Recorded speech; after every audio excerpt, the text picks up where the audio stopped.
Hello friends, स्वागत है आप सभी एस्पिरेंट्स का इस आइकॉनिक एस्पिरेंट्स पे।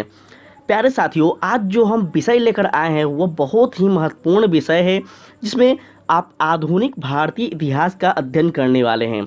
इसमें अगर हम टॉपिक की बात कर ले तो आप सभी ने कहीं ना कहीं थंबनेल देख चुके होंगे कि हम जो टॉपिक लेकर आए हैं वो बहुत महत्वपूर्ण टॉपिक है, जिसमें गवर्नर गवर्नर जनरल एवं वायसराय, इनसे हमेशा हर एग्ज़ाम में प्रश्न पूछे जाते हैं।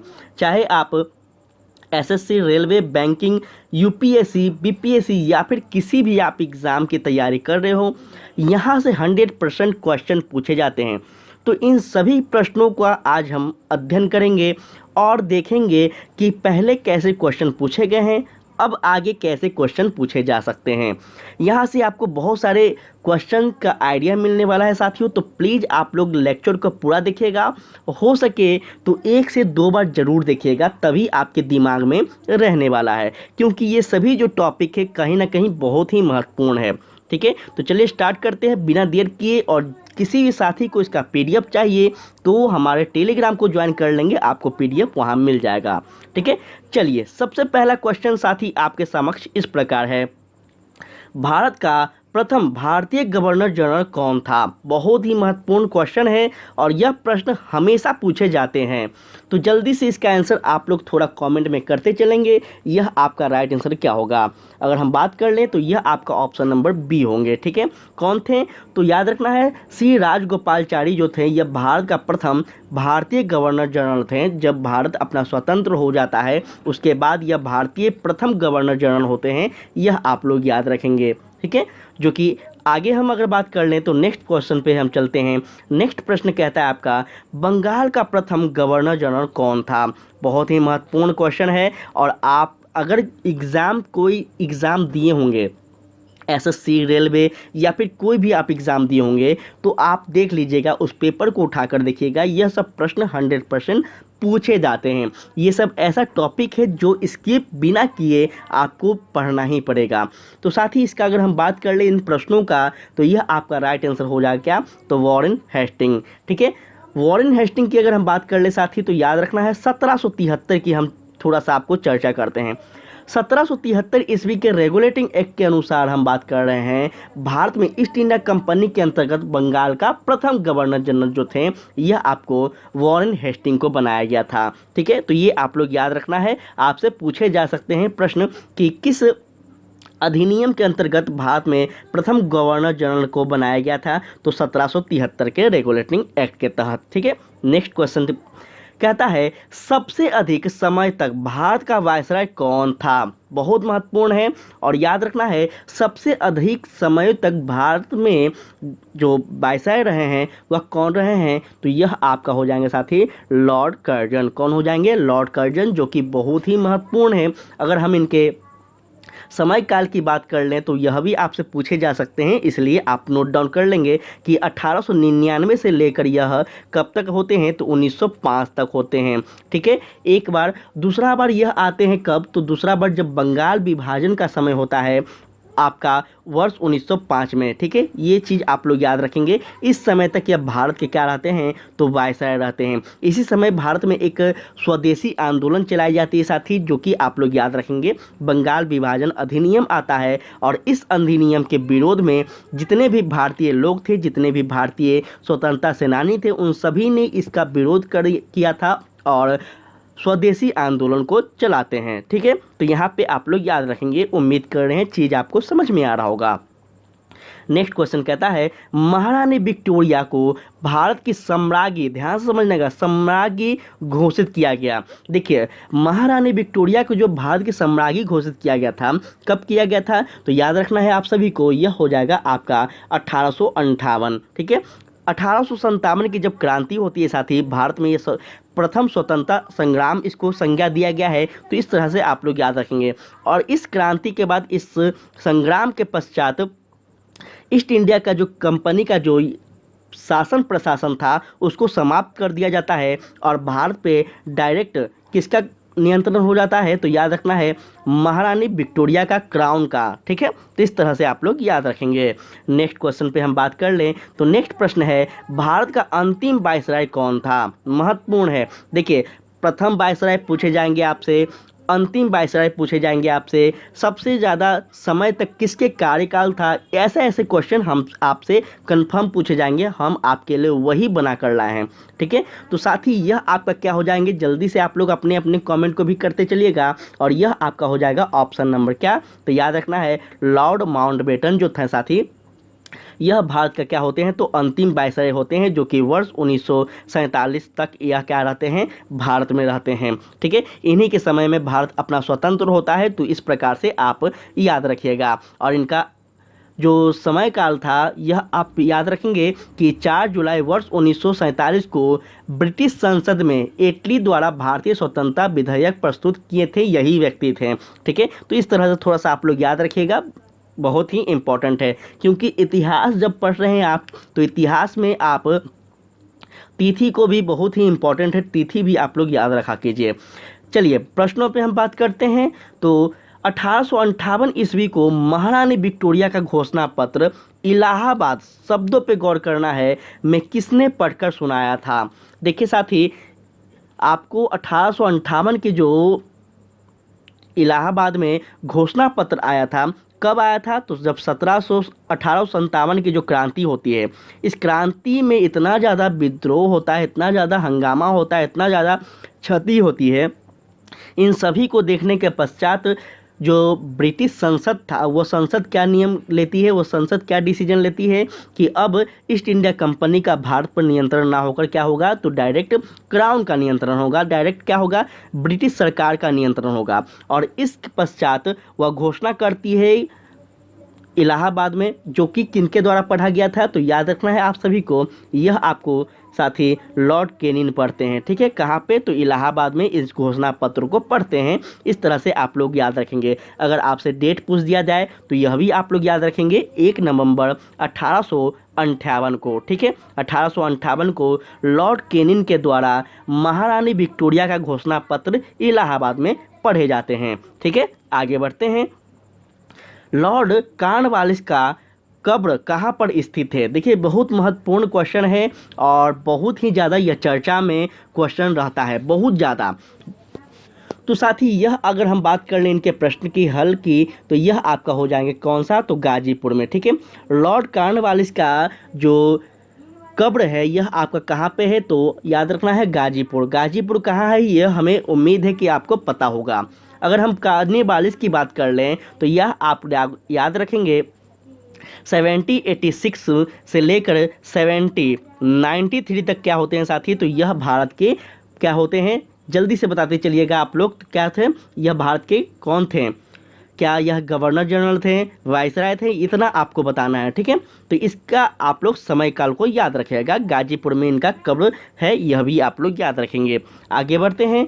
तो नेक्स्ट क्वेश्चन है, कंपनी ने सर्वप्रथम भारत में रेल यात्रा प्रारंभ की थी। किस कंपनी ने सर्वप्रथम भारत में रेल यात्रा प्रारंभ की थी, तो यहाँ पे आप सभी लोग याद रखिएगा कि यह जो है यह किस कंपनी के द्वारा था, तो यहाँ पे आपको याद रखना है, यह हो जाएगा ग्रेट इंडियन पेनिसुला रेलवे के द्वारा, ठीक है। यह जो है इसी के द्वारा सर्वप्रथम क्या किया गया था, तो भारत में रेल यात्रा के प्रारंभ की जाती है। और भारत में रेल यात्रा की जो प्रारंभ की गई थी साथी, कब की गई थी, तो यहाँ भी आप लोग याद रखिएगा, जो कि यह खास करके रेलवे और एसएससी का बहुत ही महत्वपूर्ण प्रश्न है, ठीक है। 16 अप्रैल 1893 को, ठीक है, 16 अप्रैल 1893 को यह जो है रेलवे स्टेशन प्रारंभ की जाती है, रेलवे की यहाँ पे स्थापना की जाती है, जो कि कहाँ से कहाँ तक चली थी, तो थाने के मध्य से चलाई गई थी। और कहाँ तक चली थी, जल्दी से बता दीजिएगा, थाने से लेकर कहाँ तक चली थी, बहुत ही महत्वपूर्ण प्रश्न है। तो इस तरह से थोड़ा सा आप लोग याद रखेंगे, थाने से कहाँ तक चली थी,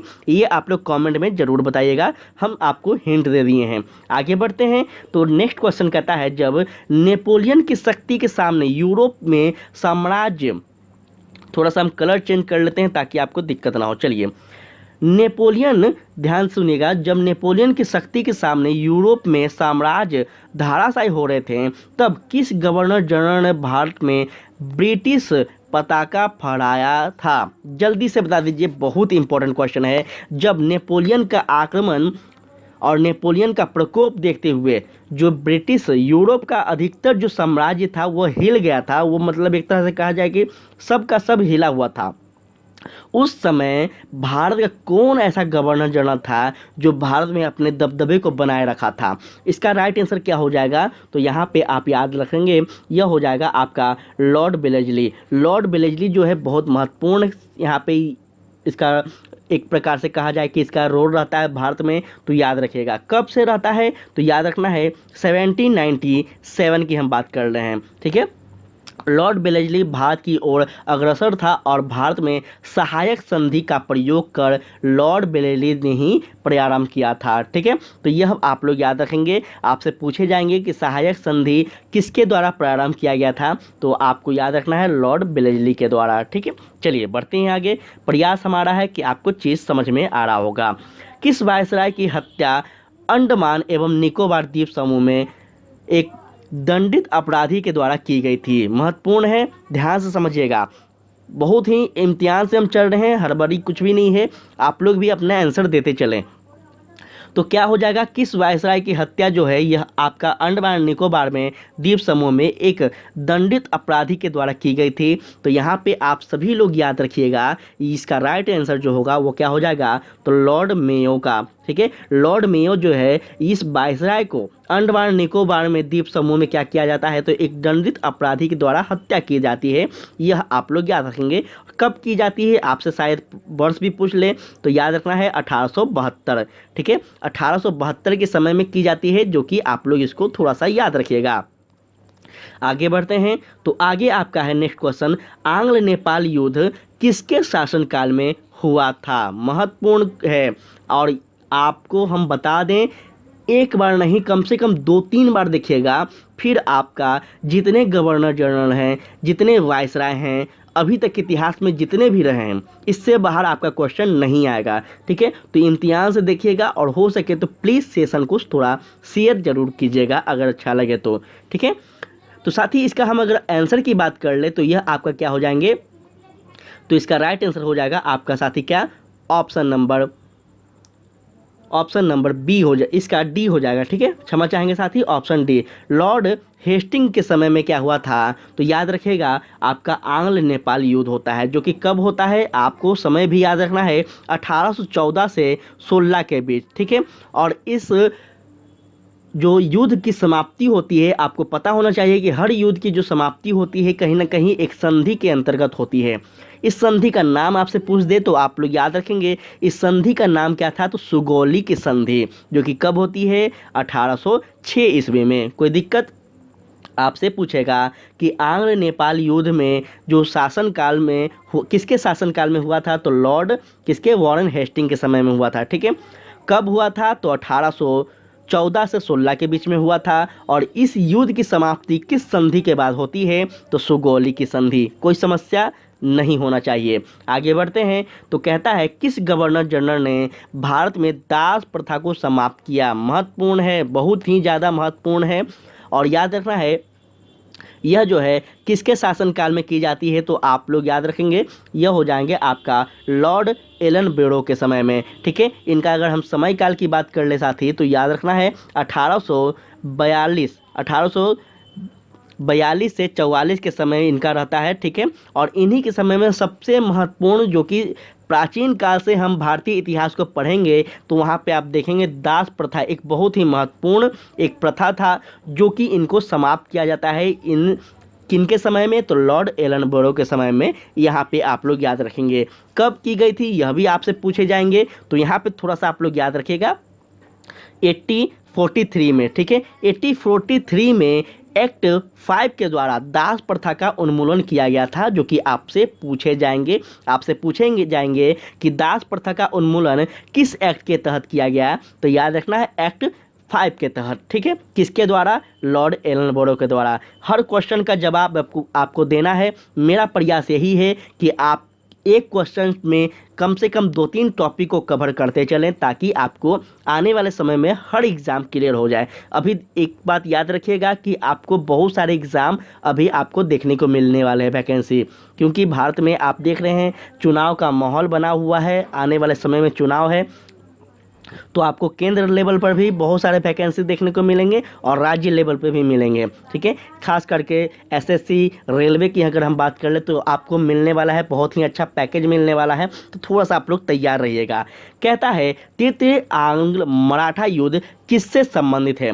तृतीय आंग्ल मराठा युद्ध जो है यह आपका किससे संबंधित है? तो याद रखना है यह आपका हो जाएगा लॉर्ड हेस्टिंग के समय में। ठीक है, इसका अगर हम शासनकाल की बात कर लें, मतलब कार्यकाल की बात कर लें साथी, तो कब से था? तो 1813 से लेकर 1823 तक यह क्या करता है साथी? तो भारत में क्या होता है, इसका समय रहता है। ठीक है, यह लॉर्ड हेस्टिंग का समय रहता है और इसी के समय में तृतीय आंग्ल मराठा युद्ध होता है, जो कि आप लोग याद रखिएगा, महत्वपूर्ण है। ठीक है, आगे बढ़ते हैं, उम्मीद करते हैं चीज़ समझ में आ रहा होगा।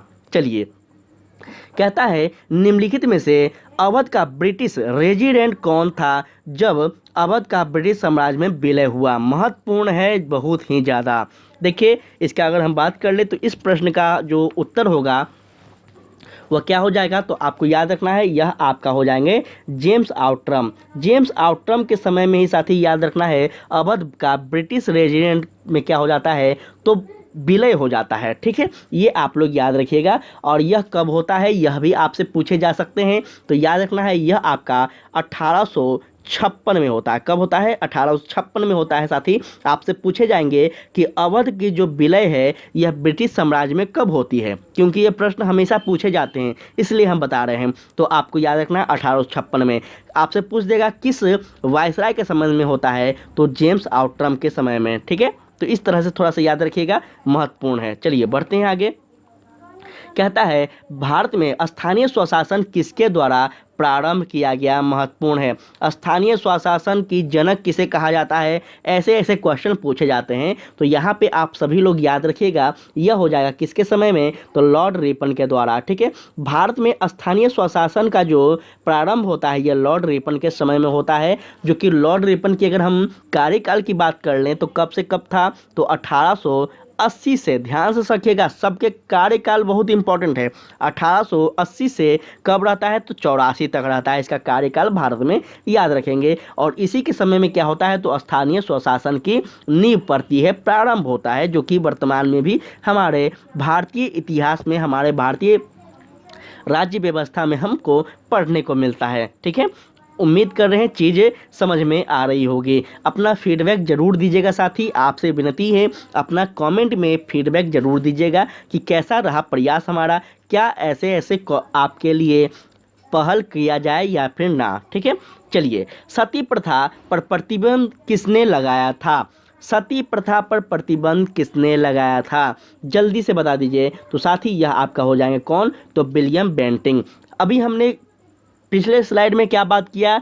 तो साथी दास प्रथा। ठीक है, अब हम क्या बात किए? सती प्रथा। तो सती प्रथा किसने किया? तो विलियम बेंटिंग ने किया। कब किया यह भी पूछे जाएंगे आपसे, तो यहाँ पे आपको याद रखना है कि साथी यह कब किया गया था? तो यहाँ पे आप याद रखेंगे 1829 के समय में। ठीक है, 1829 में जो है यह सती प्रथा का उन्मूलन किया जाता है। जब आप आधुनिक भारतीय इतिहास को जब पढ़ेंगे तो उसमें आपका एक चैप्टर आता है।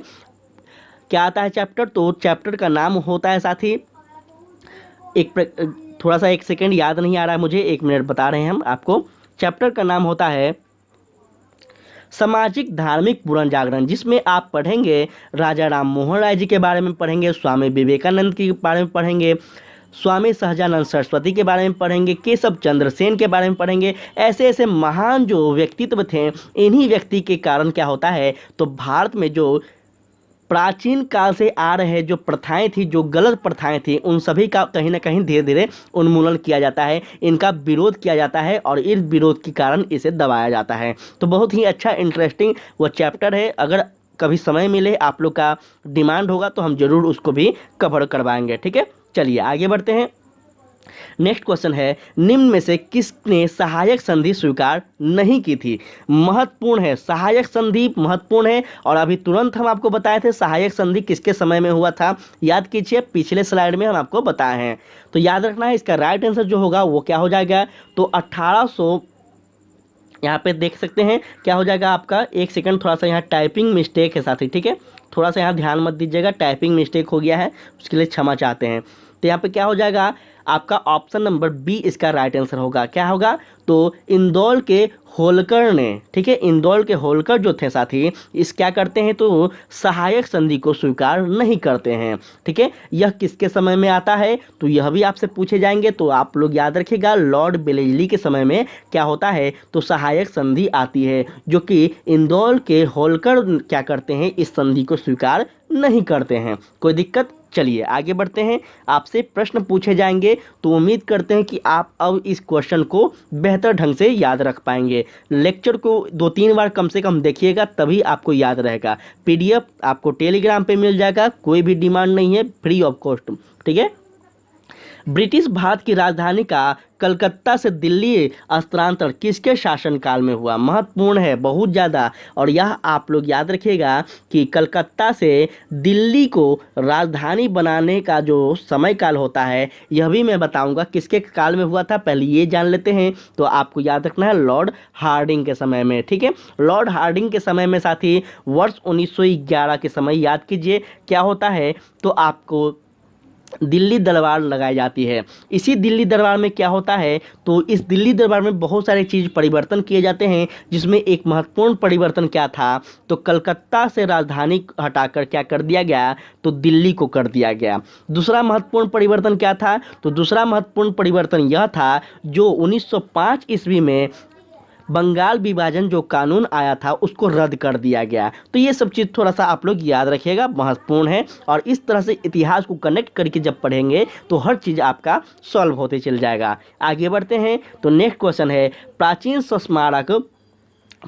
स्मारक संरक्षण अधिनियम किस गवर्नर जनरल के कार्यकाल में पारित हुआ? प्राचीन स्मारक जो संरक्षण था, जैसे प्राचीन हम कहते हैं कि हमारा यह प्राचीन इतिहास का कहीं ना कहीं एक स्मारक है जिसको संरक्षण कर कर रखना चाहिए। उस संरक्षण करने का मतलब होता है कि उससे हमारे इतिहास जुड़े होते हैं, हमारे पुरातात्विक सारे साक्ष्य जुड़े होते हैं, हमारा कल्चर जुड़ा हुआ था, तो संस्कृति जुड़ा हुआ था। तो इस अधिनियम को किस गवर्नर जनरल के कार्यकाल में पारित किया गया था, यह प्रश्न आपसे पूछा जा रहा है। साथ ही यह आपका हो जाएंगे लॉर्ड कर्जन के समय में। लॉर्ड कर्जन के समय में यह आप लोग याद रखिएगा, महत्वपूर्ण है। ठीक है, आगे बढ़ते हैं। नेक्स्ट क्वेश्चन कहता है क्या? नेक्स्ट क्वेश्चन कहता है 1802 ईस्वी में की वसीन की संधि, बहुत इंपॉर्टेंट है, ध्यान दीजिएगा, ट्रेटी ऑफ वेसिन। ठीक है, वसीन की जो संधि है इस पर हस्ताक्षर किसके मध्य हुए थे? महत्वपूर्ण है। देखिए हर गवर्नर जनरल और वायसराय तो हम कंप्लीट किए हैं, उसके द्वारा कोई संधि किए गए हैं उसको भी हम आपको बताए हैं, क्योंकि उसके द्वारा किए गए बदलाव को भी पूछे जाते हैं। ठीक है, और याद रखिएगा यह जो है बहुत महत्वपूर्ण एक टॉपिक है। ठीक है, जो कि आपको आज कवर हुआ है। इसका आंसर जो होगा क्या हो जाएगा तो आप याद रखेंगे अंग्रेजों तथा बाजीराव के बीच में क्या होता है तो यह आपका वासिन की संधि होती है। कब होती है? 1802 ईस्वी में। ठीक है, पेशवा बाजीराव द्वितीय और अंग्रेज के मध्य जो है यह आपका 31 दिसंबर 1802 ईस्वी को वासिन की संधि होती है, याद रखना है। ठीक है, बहुत ही महत्वपूर्ण है, इसको आप सभी लोग अच्छे से याद रखेंगे। चलिए आगे बढ़ते हैं, तो आगे आज के लिए इतना ही है। कल फिर से हम आएंगे और फिर से आपके लिए एक बेहतर टॉपिक लेकर आएंगे, जो कि आपके एग्ज़ाम में डायरेक्ट वहाँ से क्वेश्चन पूछे जाते हैं। साथ ही आप सभी हमें फॉलो कर सकते हैं टेलीग्राम पे, जहाँ पे आपको आपके एग्ज़ाम से जुड़े हुए हर पीडीएफ, हर गाइडलाइन वहाँ पे दिए जाएंगे। साथ ही हमें फेसबुक पे भी आप फॉलो कर सकते हैं। उम्मीद करते हैं साथ ही कि आपको अच्छा लगा होगा आज का इन्फॉर्मेशन। अगर अच्छा लगा तो प्लीज़ अपना फीडबैक देना ना भूलिएंगे, और प्लीज़ साथ ही एक शेयर कर दीजिए, आपके शेयर से हमें बहुत मनोबल मिलता है। ठीक है, तो आज के लिए इतना ही। जय हिंद, जय भारत।